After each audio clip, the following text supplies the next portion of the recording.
In this video, I'm going to tell you how to get the 9 legendary weapons, the best weapons in Horizon Forbidden West. Subscribe to the Linus Wilson channel. We give you the secrets to crush Horizon Forbidden West. So there are 9 legendary weapons, and I'm going to rank them from least best to best. So number 1 is best, 9 is probably you might or might not want it. And we're also going to give you the story unlocks to do these. So there are a lot of these. Horizon Forbidden West is main story gated, right? So with Horizon Forbidden West, there are a lot of main story locks for these weapons. And I'll tell you the ones you can get the earliest and which ones you can get the latest. The earliest one you can get is after you get the base in Dying Lands, and the latest one you can get is after you've completed the Wings of the Ten, the second to last main mission.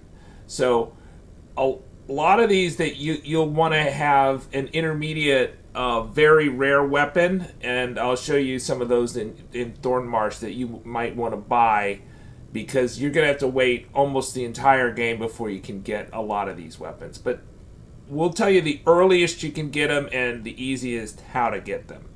Alright, so number 9 is Ancestor's Return. It's a Shredder Gauntlet. I'm not a big fan of Shredder Gauntlets. You have to catch them 3 times to do this like explosive blast. It's really hard to catch Shredder Gauntlets. Okay, there are 8 relic ruins, and you're also going to get one of the 9 ornaments doing the Sea of Sands. So there's the Daunt, No Man's Land, Dry Yearn, Restless Weald, Runner's Wild, the Still Sands, the Long Coast, and the Isle of Spires. I think you'll get the Still Sands actually from Stemmer, who is one of the Ossurum that you'll meet in Sea of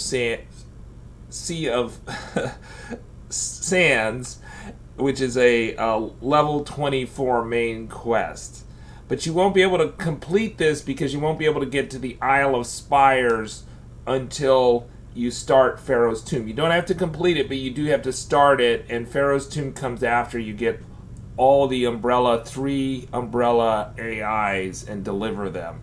So unless you're like using the flying glitch, which may or may not be active when you're listening to this video, then the only way to get to that Isle of Spires is to have started Faro's Tomb, and then you can take a boat there and open up a fast travel and then abandon Faro's Tomb. So I'm going to show you the different ones on the map. We'll go from the Daunt to the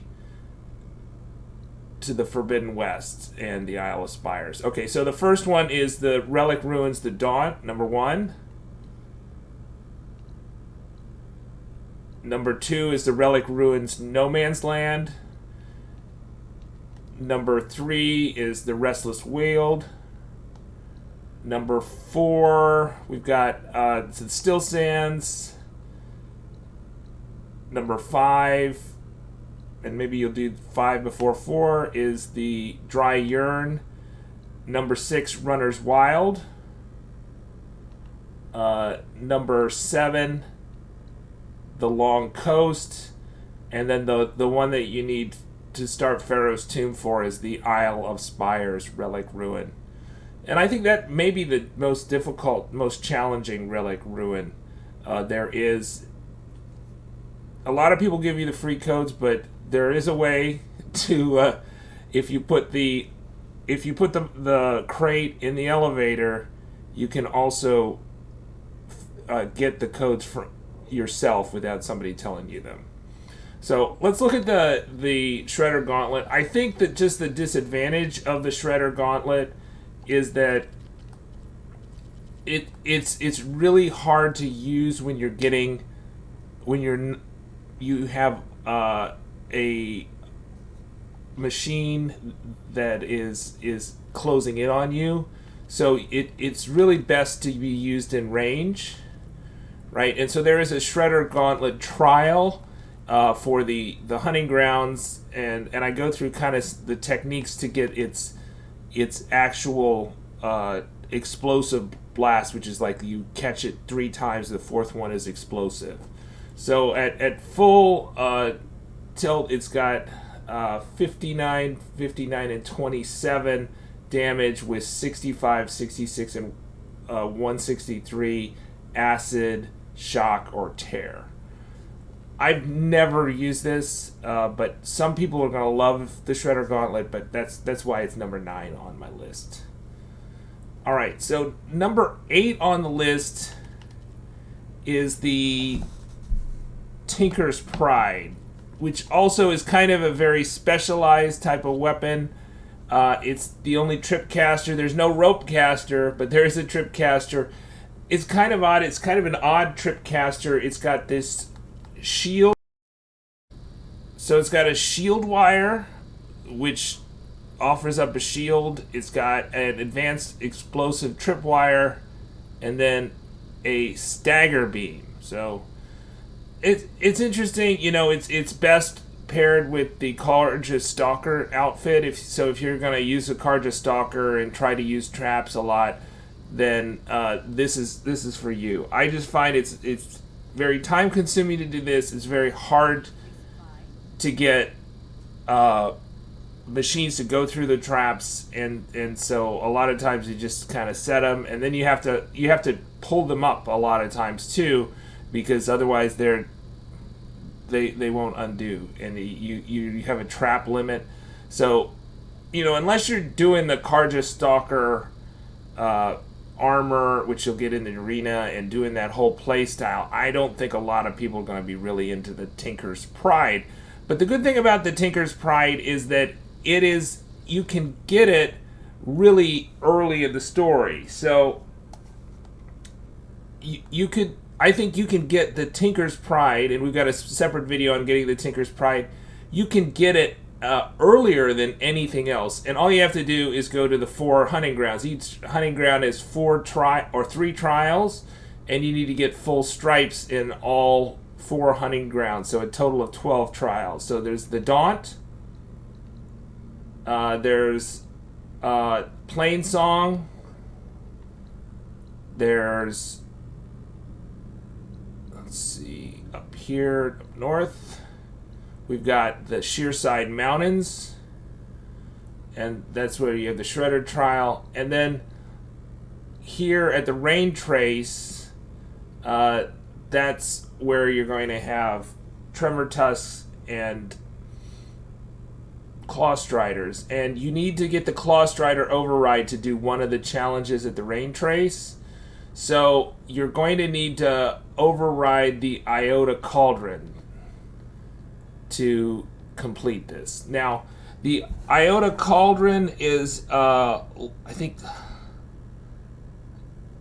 I don't have it right here. The Rain Trace is level 25. Iota Cauldron, I think, is level 22. And then Dying Lands is level 15. So in terms of the main quest, this is the quickest one you can get. But, you know, if we look at the trophies for Horizon Forbidden West, I think not many people are actually getting this, because the rarest trophy is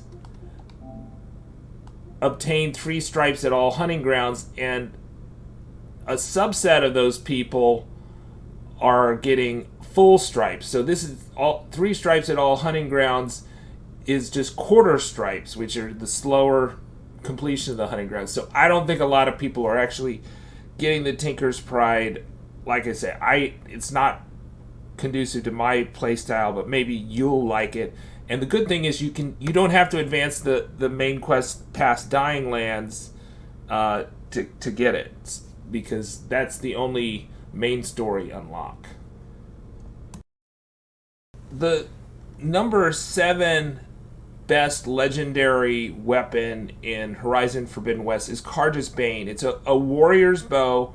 So, you know, if you have a warrior's playstyle where you do a lot of melee combos, and then you're going to finish those off with a shot, then, you know, the warrior bow's for you. Or if you just like to spam the arrows and you don't mind close range combat, then you're going to like the warrior's bow. This is another kind of main or another quest line that a lot of people kind of struggle with, though. So the Carja's Bane, you need to do the Gauntlet runs. There are 4 Gauntlet runs, but I think if we just look at the trophies again, that even 2 Gauntlet runs is fairly rare. So we'll just go to rarity. 2 Gauntlet runs is the 3rd rarest trophy, and you have to win 4. And the 4th Gauntlet run is really a lot harder. So I don't think a lot of people are getting this Carja's Bane, and that probably partly because they don't like the Gauntlet runs, and partly because they are not really into warrior bows. So the Gauntlet runs are races. Let me show you the location of the Gauntlet runs. Okay, so the 4 Gauntlet runs in order are Dry Urn, which is like level 15, right after Dying Lands. Then the Cliffs of the Cry on the south coast, level 22, and the Bone White Tear at level 28, and Still Sands, level 28. That being said, the levels, I don't think the levels really matter for the Gauntlet runs. So if you're like level 15, you can complete them all. You just need to have completed Sea of Sands, otherwise you won't get the Still Sands. So let's all these Gauntlet runs happen after you get the base. So the first one, Dry Urn, here right next to the base. The second one, we've got Cliffs of the Cry. It's very close to Thornmarsh, which you should visit very early because it's got the best weapons and armors that you can buy. And then the Gauntlet run, Bone White Tear up north, and then the Still Sands in Las Vegas. And that by far is the hardest. My advice to you is throw a lot of blaze boosts and don't use your bow. And I've got a separate video on this, so you might want to check it out. Alright. The 6th best weapon is one you get from the arena, and it's one that I typically do equip, the Blastforge. Now, the Blastforge is a little slow, the Bolt Blaster, but it's got regular bolts, it's got tearing bolts, and then it's got explosive bolts. It really unloads a lot of bolts, but it takes a kind of long time for it to get set up. So I kind of like it as a mid-range weapon. Occasionally I'll use it in the mid-range if I just want to kind of blast something. So it's just kind of cool. It's like a machine gun of a crossbow. So it's like a machine gun crossbow, essentially. But it's kind of slow. So to get the Blastforge, you need to have completed the main quest, Kulrut.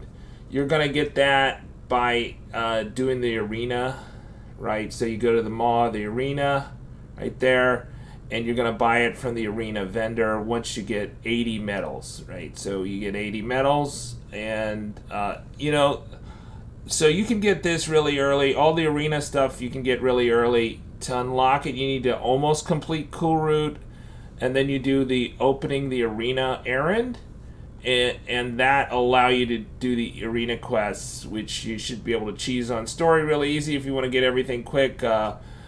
Unfortunately, you do have to pay to do the arena, but it is the easiest way to get legendary weapons. There are 3 legendary weapons on this list. In addition to the Blastforge, there's the Deathseeker's Shadow, which is our number 5, and Forgefall, which falls later on the list. Okay, so number 5 is the Deathseeker's Shadow. So here it is. It is just kind of a normal hunter's bow with shock arrows. It also has these arrows that, if you're using the Machine Master playstyle, will direct your machines to a target. So there's like a target arrow. It's just a good hunter's bow to do damage in mid range, with a great deal of accuracy and pretty good speed.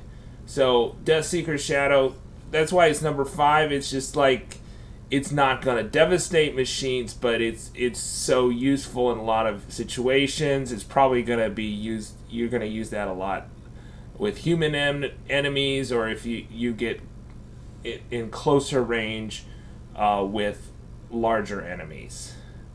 And it can do the shock elemental state too, so that's nice that it has both the elemental and the damage. And it does a lot of tear with the damage arrows. Alright, so that you get in the arena. So same thing applies to the Blastforge and Deathseeker Shadow. And then it's number 4 on the list is Sun Scourge, which is an elemental hunter bow. Right? It's got fire arrows, frost arrows, and acid arrows. This, I think, this you can get relatively early, conceivably, in the main quest. I think you have to turn in at least one of the subordinate AI quests, so either Aether, Poseidon, or Demeter, right? You have to turn in one of those subordinate AIs to Gaia before you can get this quest completed, because there's 5 normal camps, bandit camps, or rebel camps that you need to take over. Don't confuse camps with outposts. So outposts are smaller, camps are bigger. Though this is a relatively difficult one because you have to take out the camps. So if you're relatively low level, it may be difficult. Just looking at the rebel camps, like the levels are, we've got Eastern Lie level 8, the Hive level 18. I think you get another bow. I think you get a Sharpshot Bow at the end of that one. And then Breach Rock level 29, Devil's Grass level 24, Fenrise level 27, and then First Forge. But in terms of the main story unlock, would be like Kulrut, completing Kulrut, and the one story that goes at the one main quest that goes after that, or completing Aether or Demeter, or the Demeter or Poseidon quest. So in terms of main quest, it's really, the main quest unlocks are very similar to the arena stuff, but you know, this is just a nice elemental bow, but it's relatively hard to get because the First Forge has a pretty tough boss battle at the end. So just keep that in mind. Alright, so number 1 is Eastern Lie and No Man's Land. So these rebel camps, you know, start in No Man's Land, but then they go to the Forbidden West. Number 2, the Hive. Right, and number 3, we've got Breached Rock, kind of in the middle of the Forbidden West. The 4th is Devil's Grasp, and then the 5th is Fenrise, and Fenrise will turn into a settlement after you conquer it.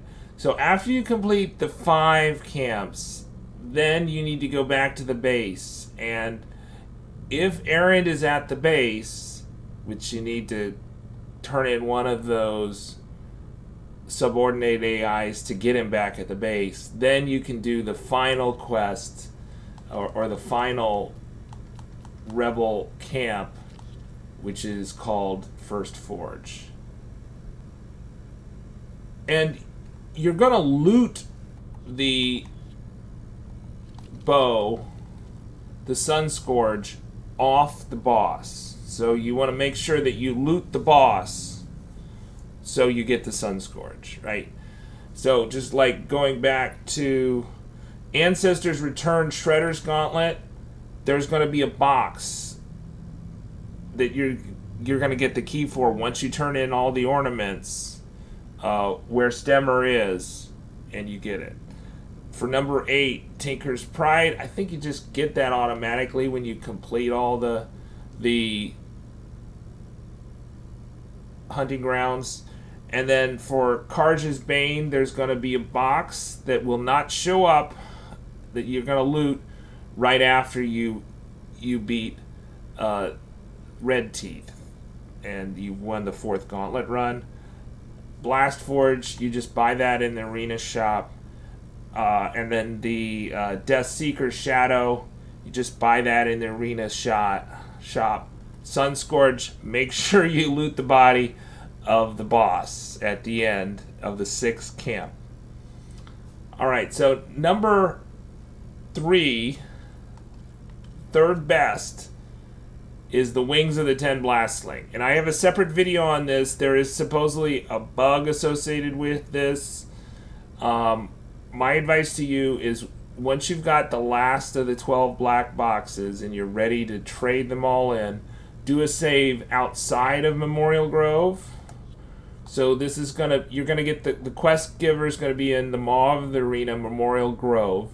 You wanna do a save outside of the Memorial Grove, and you're gonna trade her for parts. She's got machine parts, 12 machine parts for 12 black boxes. You can trade them at any time you want. But when you trade in the 12th, right before you trade in the 12th, make sure you've got a save so you can reload that save and don't go play the game because some people have said that it's bugged. Hopefully it'll be fixed, but she will not, when you trade in the 12th, she will not give you the Wings of the 10 Blastsling. She will you just walk away and then you go back to her and start another conversation. And it's when she finishes that other random conversation, she will give you that, and you'll get the quest rewards and the skill points. And if that doesn't happen, after you've sold everything, you've bought out make sure you've bought out every one of her machine parts, 12 machine parts for 12 black boxes. Then you'll get the Wings of the 10 Blastsling, which I think is the third best weapon, legendary weapon in the game. And I regularly equip that among my 6. It is very nice. The damage for the adhesive bombs is really good, and it also has a status effect. So is the damage for the explosive bombs, but they don't have the status effect. I think it's really good, especially for big machines. For kind of fast humans, they tend to skitter away from it, but I think it's kind of an awesome mid-range weapon, and I definitely use it on big machines, and sometimes I'll use it on humans. Okay, so because there's so many of those black boxes, I'm going to refer you to my video just about the Blastsling, the Wings of the 10 Blastsling, because it takes a bit of time to go through all 12 black boxes. But the good thing about the black boxes is that once you do one, they tell you the location of another one. To do the black boxes, you really want to have the vine cutter, and you want to have the breathing apparatus, right? So there's going to be at least one that you're probably going to need the breathing apparatus, and several that you'll need the vine cutters to complete. So you shouldn't really get eager about the Wings of the 10 until you've done the Demeter and the Poseidon quests. You probably won't be able to complete them. And then,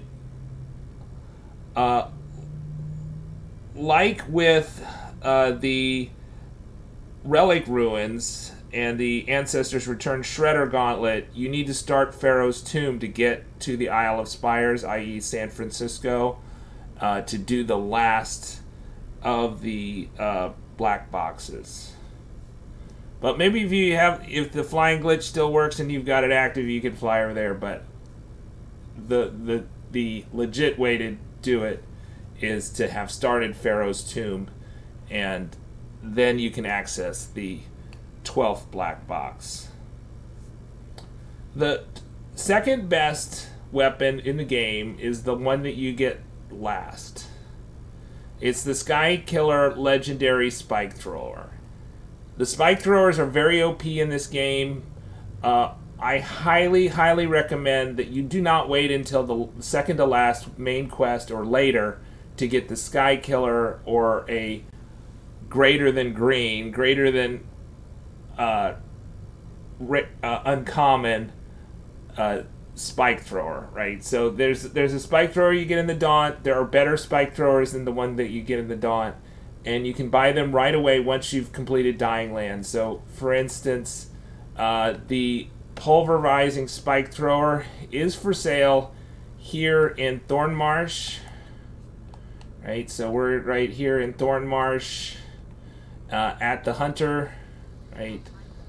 So this Hunter right here has a great selection of things. So of these things that it's going to take you a while to get, definitely the spike thrower is one of those things that you won't get very early, regardless of how determined you are.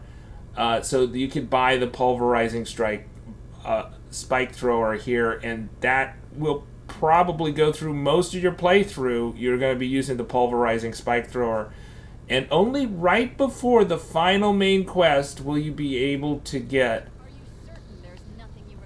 the Skykiller legendary Blastsling, because unfortunately it is main story gated to the max, right? So that you must complete Wings of the 10 to get the Skykiller, and then you're going to need to do a separate side mission called the Way Home. So once you complete Faro's Tomb, the Way Home quest will show up, and you can take it in Legacy's Landfall in the Isle of Spires. But you will not be allowed to do it until you get the Flying Mount and complete the Wings of the 10. So you'll just not be allowed to do this quest until you complete Wings of the 10, which is the second to last main quest.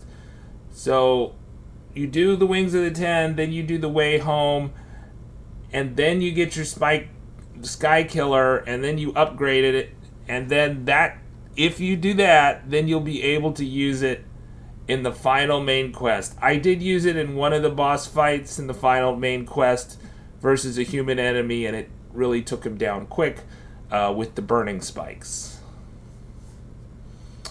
Alright, the number one best legendary weapon in the game by far is the Forgefall. For a long time I thought it was going to be the Skykiller, but no, the Forgefall does a ton of damage.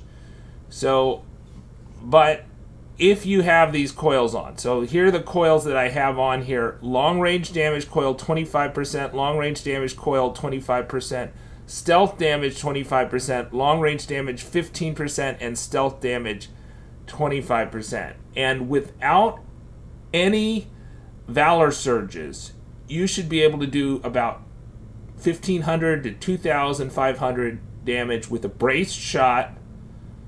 If you got that skill, the brace shot skill, and one shot kill moderately sized machines on normal difficulty without any Valor Surge. If you got these things equipped, even without the even without these mods, it's very good. 241 damage, and you know it does a ton of damage. Also, if you use the Pulse Blast, the 629 Pulse Blast, does a lot of tear damage. It's a long range weapon, and it's a stealth weapon. It's best used in stealth. You can, I think it's best paired with the two best armor sets in the game. Either you're using the stealth damage plus mod, which comes with the Utaro Winterweave, which you can buy here in Thornmarsh, which is a legendary armor set. And also, it works really well if you're using the Nora Thunder Warrior, which is really the Hunter armor set, Hunter build armor set. So either with stealth or a Hunter build set, so the Utaro Winterweave Stealth, Infiltrator, or the Nora Thunder Warrior set, you can just rack up damage. And so either one of those two, that's how You know, some people are telling you, the likes of Joraptor, that you can do over 10,000 damage on weak spots using the right Valor Surge and these coils with the Forgefall. So this is by far the most OP weapon. On the final boss, I was able, with the Valor Surge, to 4-shot kill, and I was not using it to its full potential. Probably could have 2-shot killed him if I was always in stealth, if I was using it right. So the good thing about the Forgefall, it's one of the earliest legendaries you can get from the arena.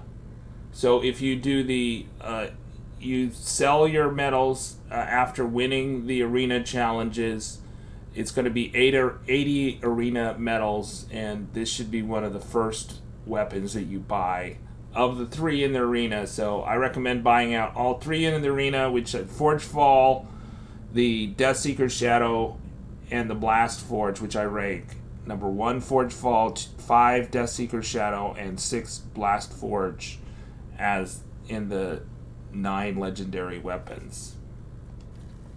Now, there are also some very rare weapons here that you want to keep an eye on here in Thornmarsh. So, because, like I said, it's going to be a long time before you'll get many of these things. And some of these are really good on their own. So, for instance, the Glow Blast Sharpshot Bow has Tear Blast arrows, which none of the legendaries have Tear Blast arrows. So it's very similar to the Forgefall, but if you get this kind of right after Dying Lands and upgrade it, you don't need to throw it away because you want to use those Tear Blast arrows to get Earth Grinders. I already mentioned that you will want to get the very rare Spike Thrower here, the Pulverizing Spike Thrower, because it takes so long. You may also want to get the Corrosive Blastsling right here relatively early, because you're not going to get the Blastsling until you start Faro's Tomb at the earliest, and there's a long quest line for that. So it just depends on your play style, but you might also want to get like a Wildfire Hunter Bow was one that I used for a while, and then possibly the Vanguard Hunter Bow as just a regular damage Hunter Bow as an upgrade while you're trying to get good enough to beat the arena or beat all the rebel camps, etc. Because there's a lot of hurdles for all these 9 legendary weapons. Subscribe to the Linus Wilson channel. We give you the secrets to crush Horizon Forbidden West.